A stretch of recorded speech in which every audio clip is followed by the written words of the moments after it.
Hi everyone, my name is Mariana and I'm a registered nurse with a BSN degree from Los Angeles, California. As a registered nurse who takes care of patients in their homes, one of the many jobs I have, aside from performing wound cares or antibiotic IV therapies or other skilled nursing interventions, is I provide one-on-one education with my patients and their families. These educational materials can range anywhere from helping disease process management or with medication compliance, or simply answering questions that may lay to rest the common concerns and fears that my patients or family members might have. One of the most beautiful parts about my job is that I get to be one-on-one with my patients completely undistracted. And I go that extra little step further and I provide my patients with my number. That gives them the reassurance that at the end of the day, I will be there, emailing them back or calling them or texting them, making sure I answer or help them any way I can. And if I can't help answer their questions, I will find them the right resources to help answer those questions. Sometimes I have a lot of my patients who are concerned and the doctors might not reply right away, and they know that at the end of the day, I'm always on that other end of the line, helping explain a situation or clarify something or help provide them with the information whether they need to seek medical attention or emergency services. But my patients know I'm always there and I'm always responding back. Now, amid this craziness, you can imagine the amount of texts and emails and phone calls I'm receiving from my patients and family and friends, including my own family members who call me hysterically panicking the minute one of them sneezes or has a runny nose, asking me if I think they're infected with the coronavirus or COVID-19, or if it's just a common flu and what they should do because their doctor's not answering, etc. And everyone's freaking out. So I decided, with the request of my patients and other people, to create these videos to help clarify what the common signs and symptoms are of coronavirus in reference with the common cold or flu, what symptoms to watch out for, what to do if we develop these symptoms, and what are emergency symptoms that we need to seek immediate emergency care with. So, if you guys like this video, please make sure to click like and subscribe and hit the bell icon to be notified with my new and upcoming videos. Okay, let's get down to the basics. The best part about these videos, as much as I love educating my patients one-on-one, that they get to play me with their own pace and make me repeat myself as often as they want, rewind, repeat, and replay. So that would help with reaching a larger audience and helping educate more patients and more people out there who have this confusion and hopefully provide some clarification. Okay, so I'm not going to bore you with the details of coronavirus. This is already an overbeaten amount of information we have, and we all know coronavirus is a group of viruses. We know it's contagious. We're in a quarantine. Clearly, I'm not going to state the obvious. However, if you are looking for more information on coronavirus or what it is or where it originated from, I highly recommend two of the most credible websites we have, CDC, which is your Centers for Disease Control, and your World Health Organization. These two websites are the most relevant, credible, accurate, and up-to-date sources that you can find out there on the internet. Instead, what I'm going to focus on are the symptoms that we need to watch out for, because I do have a lot of my patients reaching out to me with some symptoms that they're confused whether they should be alarmed with or whether they need clarification on it. As you can see from the chart provided with sources coming from the CDC and World Health Organization, I'm not going to go through every symptom that's compared with the coronavirus, cold, or flu. However, I will highlight and discuss the ones that have been a pattern trend with my patients who have called me concerned with these more frequently than the others. One of them is sneezing. So, to my patients and everyone who has reached me, calling me, asking me about the sneezing, no, sneezing is not a common indicator of the COVID-19 infection. Sneezing is more commonly seen with your cold. It's not even that commonly seen with the flu. So to my patients, I absolutely love you guys, including my own family members who call me. Sneezing is not an indicator of COVID-19. Another one is aches and pains.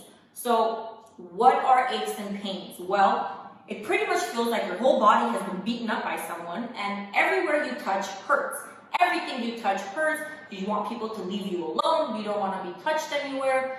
And a lot of my patients have called me concerned that they're feeling achy and they basically are very tender to the touch.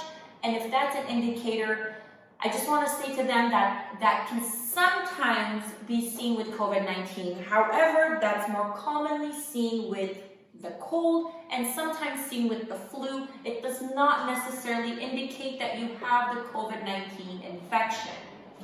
And another one that I keep getting called for is your runny or stuffy nose.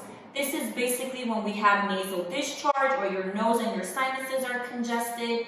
And a lot of my patients have called me asking if a runny nose is indicative of COVID-19 infection and what they should do. And I want to mention and elaborate that this is rare when it comes to COVID-19. The stuffy and runny nose is rare. It's sometimes seen with the flu, but it's more commonly seen with the cold. Again, runny, stuffy nose, the nasal discharge is rare with the COVID-19.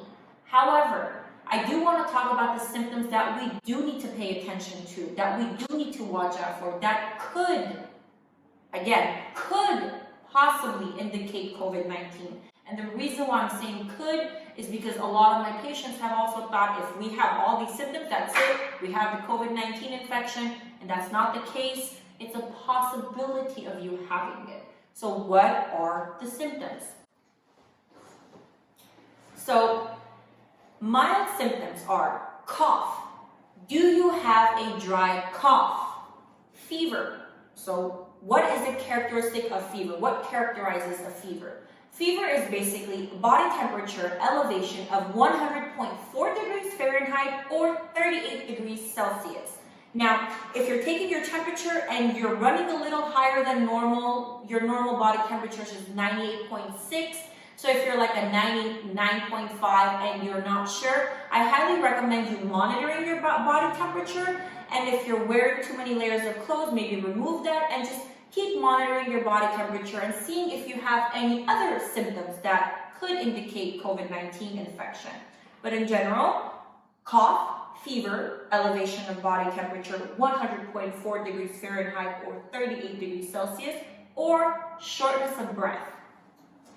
And this is where my struggle comes into play because I take care of the majority of my patients are in the geriatric population, which means that they usually have underlying health conditions and they have shortness of breath to begin with. For example, my patients have congestive heart failure, or they have emphysema, or COPD, which is your chronic obstructive pulmonary disorder, or asthma. My patients usually have shortness of breath to begin with, and they're afraid that if they do have shortness of breath because of COVID-19, that the symptoms would be masked because they think it's something that they've had.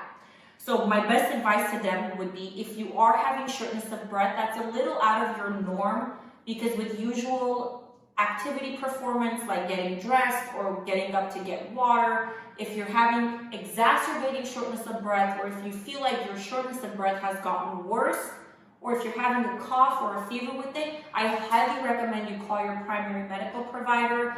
If you feel like your shortness of breath has gotten worse throughout a few days, and if you're also experiencing a cough, again, don't take the risk. Just call your medical care provider if you're iffy about it. So, mild symptoms of COVID-19. According to CDC, cough, fever, shortness of breath. Well, what do you do if you or your loved one has developed any of these symptoms? Do we run to the ER? No. No, do not run to the ER. These are mild symptoms. What you have to do, isolate yourself. This is where you finally put on the mask. Put the mask on, isolate yourself as far away as you can from your family members if possible. Pick up the phone, call your primary medical provider, or if you can't reach them, your local or state health department. Let them know you've developed these symptoms. Let them know you're experiencing these symptoms and follow their guidelines and protocols according to your location.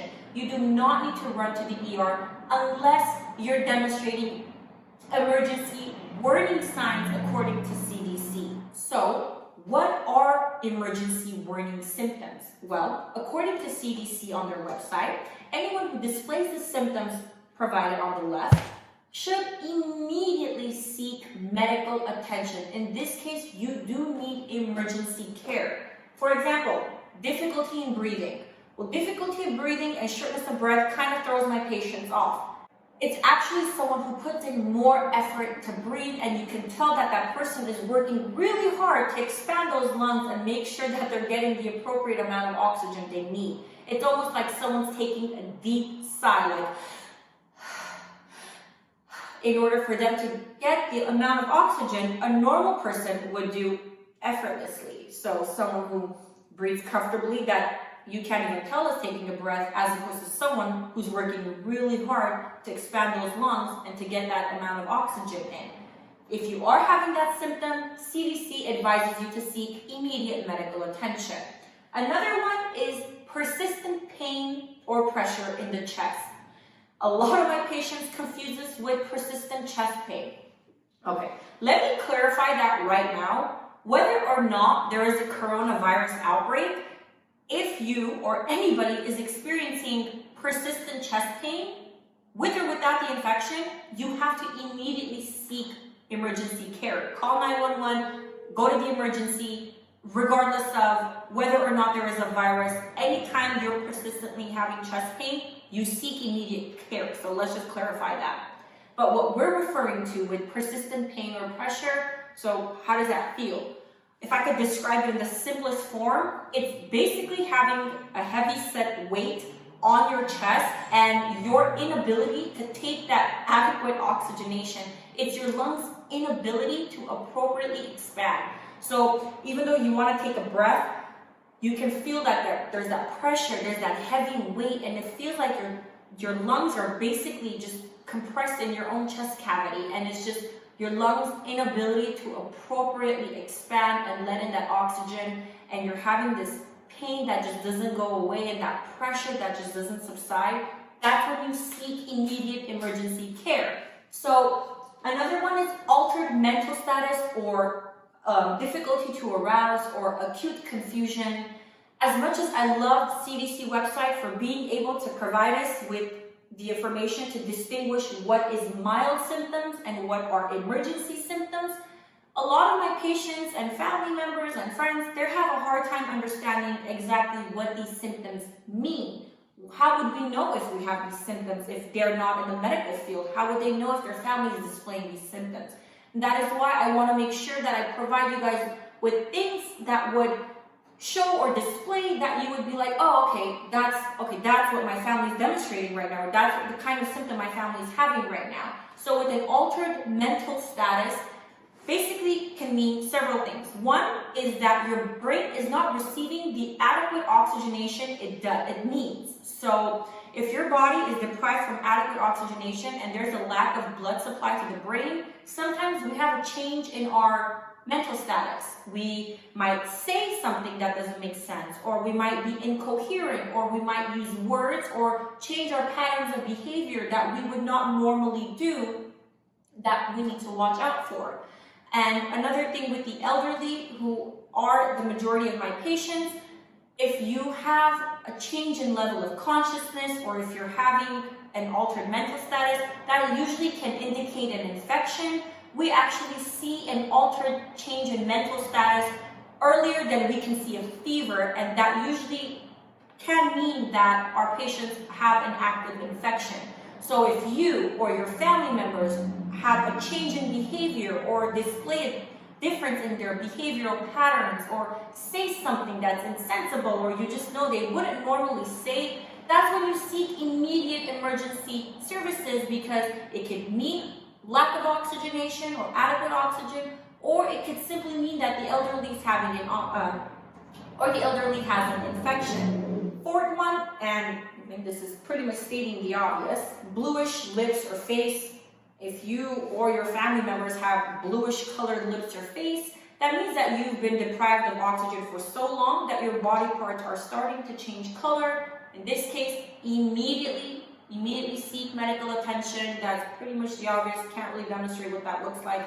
If any part's turning blue, make sure you go to the emergency room. Now, that being said, CDC also states on their website that these severe symptoms are not all inclusive. So what does that mean?